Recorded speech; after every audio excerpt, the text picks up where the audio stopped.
My name is Mark, I'm 32, and I'm a custom home builder.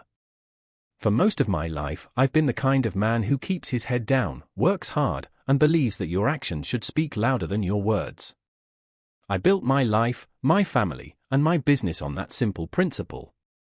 But a few weeks ago, I received a phone call that forced me to become very, very loud. It was a call from my mother-in-law, Helen, a woman whose voice has all the warmth of a foreclosure notice. She was calling about her youngest daughter Chloe's upcoming wedding, an event we had been hearing about for the better part of a year. But she wasn't calling to confirm our meal choices. She was calling to formally, and coldly, disinvite me and my 15-year-old daughter, Lily. The reason she gave still rings in my ears, a perfect symphony of snobbery and cruelty. Mark, she'd said, her tone clipped and final, after much discussion with the wedding planner and the groom's family, we've decided to curate a very specific guest list. We're only inviting guests who align with the couple's future brand. I didn't know people had brands, but apparently, my daughter and I didn't fit theirs. They didn't know that their brand was about to file for moral bankruptcy, and I was about to become their primary creditor. They thought they were cutting out the dead weight, but what they were really doing was sawing off the branch they were sitting on. Before I continue this story and tell you exactly how I turned their carefully curated wedding into the public implosion of their entire world, I want you to do me a favor. Hit that like button and subscribe, and drop a comment below if you've ever been made to feel like you weren't good enough by people who were supposed to love you unconditionally. Your story deserves to be heard, just like mine. My journey with my wife Sarah's family began over a decade ago, and from the very beginning, I was a square peg they couldn't jam into their perfectly round, gold-plated hole. I met Sarah in a sophomore literature class in college.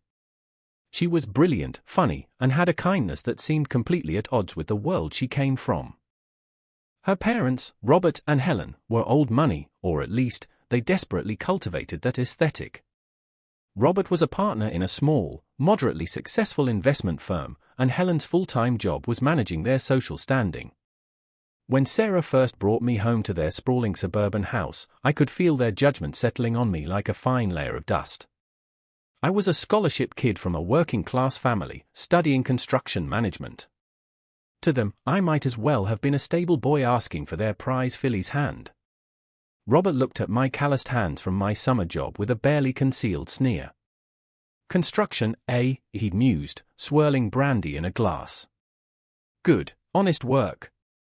For some people, the implication hung in the air, not for people who marry our daughter. Their other daughter, Chloe, was the family jewel.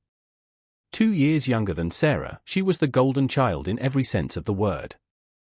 While Sarah was praised for her quiet intelligence, Chloe was celebrated for her effervescent charm and social climbing prowess. They funded her art history degree, her unpaid internships at chic magazines, her apartment in the trendiest part of the city. No expense was too great for Chloe's potential. My potential, on the other hand, was a liability. Over the years, the slights were constant and corrosive. At family gatherings, Robert would loudly ask about Chloe's latest trip to Milan while asking me if I'd had any luck finding decent drywall. When I finished my degree with honors, they offered a limp handshake. When Chloe landed a job as a brand ambassador for a jewelry company, which mostly involved posting on social media, they threw a lavish party.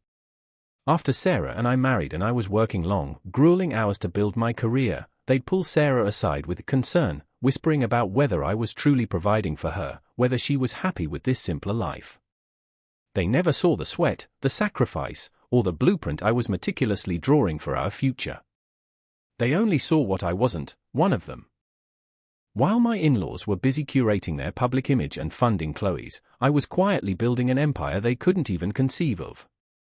The seeds of my success were planted by a man named Arthur Davison, the owner of the construction company where I worked my way through college. Mr. Davison was a throwback, a gruff, 70-year-old man with concrete dust in his veins and a mind like a steel trap. He didn't care where you came from, he cared about your work ethic and the quality of your cuts. He saw something in me that my in-laws refused to, ambition and a meticulous eye for detail. He took me under his wing, teaching me not just the craft but the business. Anyone can swing a hammer, Mark, he'd tell me, his voice gravelly. The real money isn't in the building, it's in the vision. It's in knowing what people with too much money want before they do. He steered me towards a niche market, high-end historical restorations and state-of-the-art smart home integrations. It was a field that required both an artist's touch and a technician's precision. When Mr. Davison decided to retire, he didn't sell his company to a large conglomerate. He sold it to me for a price that was frankly an insult to its actual value, and offered me a private loan with terms a bank would laugh at. It was his vote of confidence, his legacy. Sarah and I made a pact. We continued to live in our modest three-bedroom home in a quiet, middle-class neighborhood. We drove sensible cars. We didn't wear designer clothes. On the surface, to her family, I was still just a handyman, but behind the scenes, I was pouring every ounce of profit back into the business, acquiring cutting-edge technology, and hiring the best craftsmen I could find. My company, Legacy Restorations, became the go-to firm for the city's wealthiest homeowners, the ones who wanted their 19th-century mansions to have the bones of a classic but the brain of a Silicon Valley startup. The irony was poetic. The very people my in-laws desperately wanted to emulate were my clients. While Robert and Helen were gossiping about me over cocktails, I was signing contracts in their friends' living rooms, often for sums larger than Robert's annual salary. We didn't tell them. It wasn't just about privacy, it was about peace. We knew, instinctively, that the moment they learned of our true financial status, we would cease to be family and become a resource. A living, breathing ATM. So we kept our secret, nurturing it like a hidden garden, waiting for the right moment to let it bloom. We just never imagined it would be in the middle of a battlefield of their own making. The phone call from Helen was the spark, but my wife Sarah was the explosion. After I hung up, my hand still gripping the phone, I looked at her. Her face had gone from confusion to a pale, tight-lipped fury I hadn't seen since we'd had a contractor botch our own kitchen renovation years ago. She said what? Sarah asked, her voice dangerously calm. I repeated the line, the insult that felt so absurd it was almost comical. We're only inviting guests who align with the couple's future brand. Sarah snatched the phone from my hand and dialed her mother back before I could even process what was happening. I could hear Helen's tinny, self-satisfied voice on the other end. Sarah didn't shout. She was colder, more precise. "Explain to me, Mother," she said, "how my 15-year-old daughter, your granddaughter, fails to align with Chloe's brand. What exactly is the criteria? Does Lily not have the right designer shoes? Is her GPA not high enough? Or is it simply that she has the wrong father?" The silence on the other end was telling. Helen stammered, falling back on worn-out excuses. "Sarah, you're being emotional. It's Chloe's day. The groom's family is very prominent, and we just want everything to be seamless." The escalation didn't stop there. An hour later, my father-in-law, Robert, called. His approach was different, a blustering, condescending attack disguised as paternal advice. "Mark," he began, without any preamble, "I think you need to understand the position you're putting my daughter in. This is a major social event for our family. Chloe is marrying into a significant family. We can't have any distractions. That's what my daughter and I were. Your line of work," he continued, his voice dripping with disdain, "it's admirable, in its own way. But it doesn't exactly project the image we're trying to cultivate. Sarah should be there, supporting her sister. You need to be a man about this and not let your pride get in the way of her family obligations." They were trying to peel my wife away from me, to isolate her. They genuinely believed their family hierarchy trumped my marriage. They assumed Sarah, after a bit of protest, would fall in line as she had so many times before. They demanded she attend the wedding alone, to sit there and smile while her husband and child were deemed unworthy of an invitation. Their entitlement was a force of nature, a hurricane of arrogance that believed it could reshape the world to its will. They had no idea they were about to run into a sea-wall, one I had been building, brick by patient brick, for 15 years. The breaking point didn't come in a dramatic wedding reception toast. It came on a Tuesday afternoon, for days after the phone call, in the quiet of my own home office. The instrument of their undoing was, fittingly, their own arrogance. Sarah's phone rang. It was Chloe, hysterical. The deposit, she shrieked, her voice cracking with panic.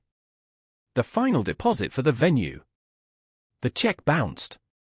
It turned out that Chloe's fiancé, the scion of the prominent family, wasn't as financially liquid as he had led everyone to believe.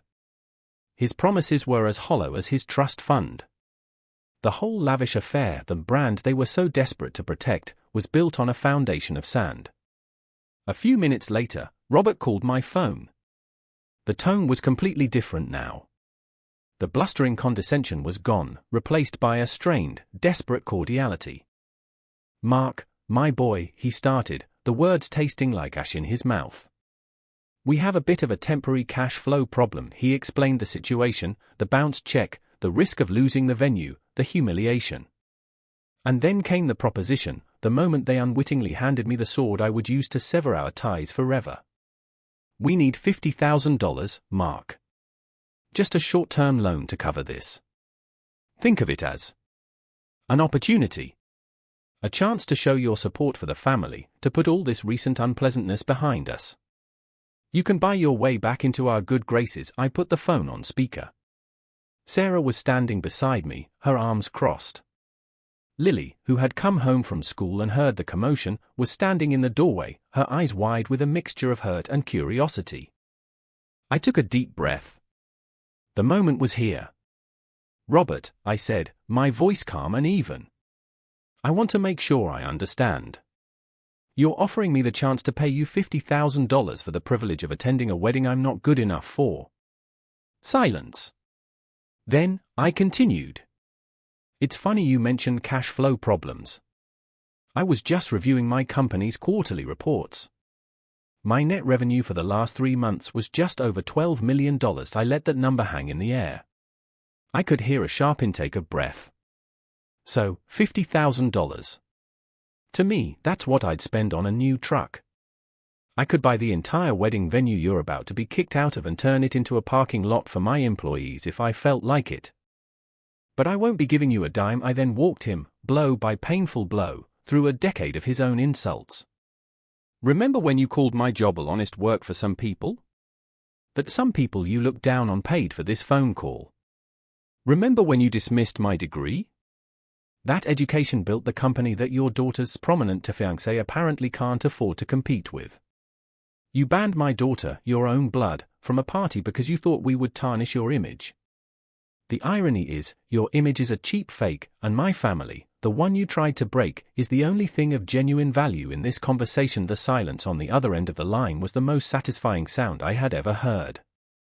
It was the sound of a lifetime of arrogance hitting a wall of solid, undeniable truth. The stunned silence on the other end of the phone finally broke. It was Robert, his voice a pathetic, stammering whisper. "Mark.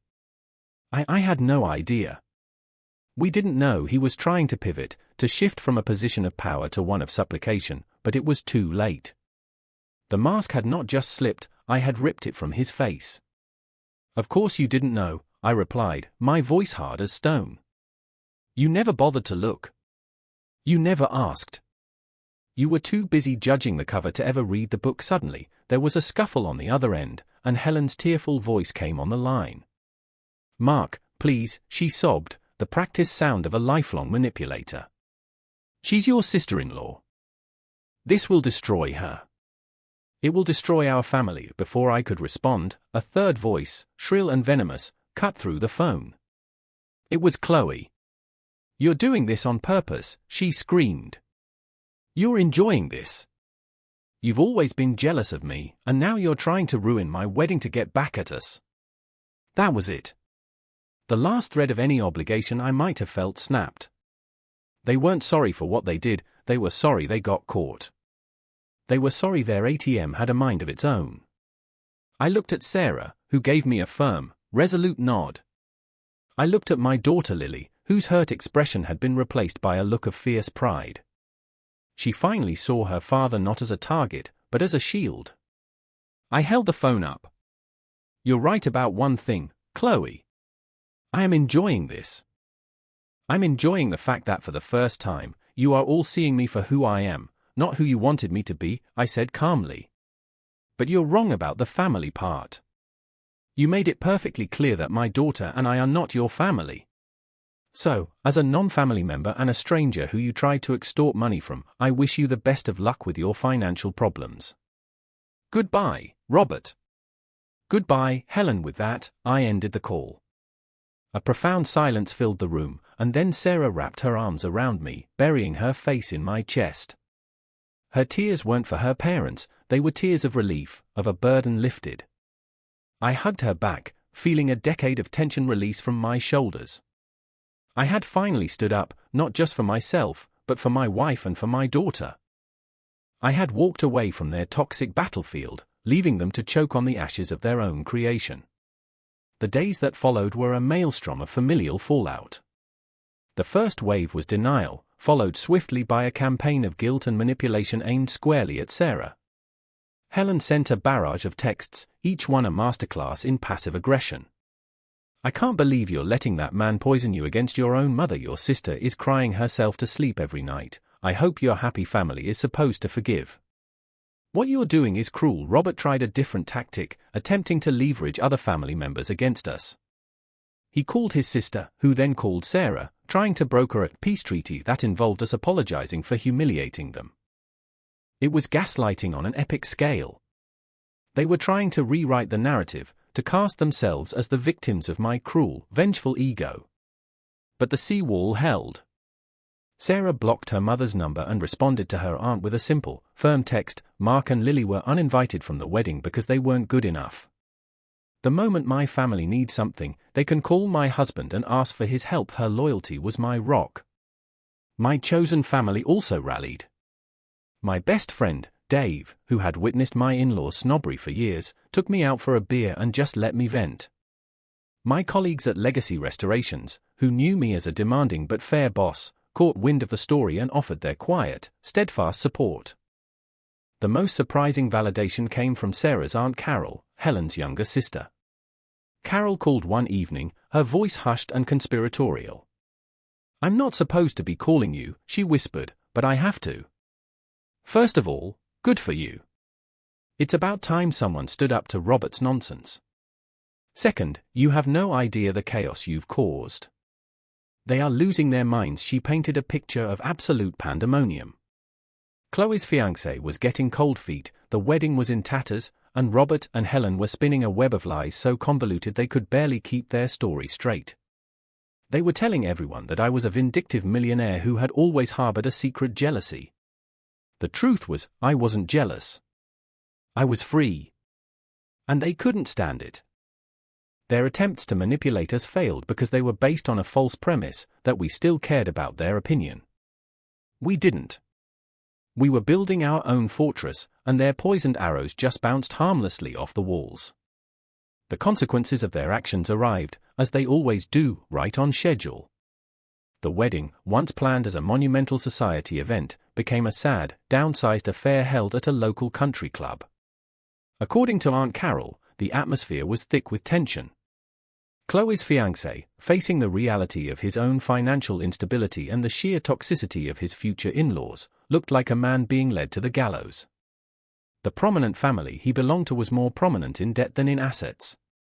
The whole charade collapsed. But the wedding was just the appetizer. The main course of their comeuppance was the implosion of Robert's financial world. He had over-leveraged his assets and his business to maintain their lavish lifestyle and fund Chloe's whims.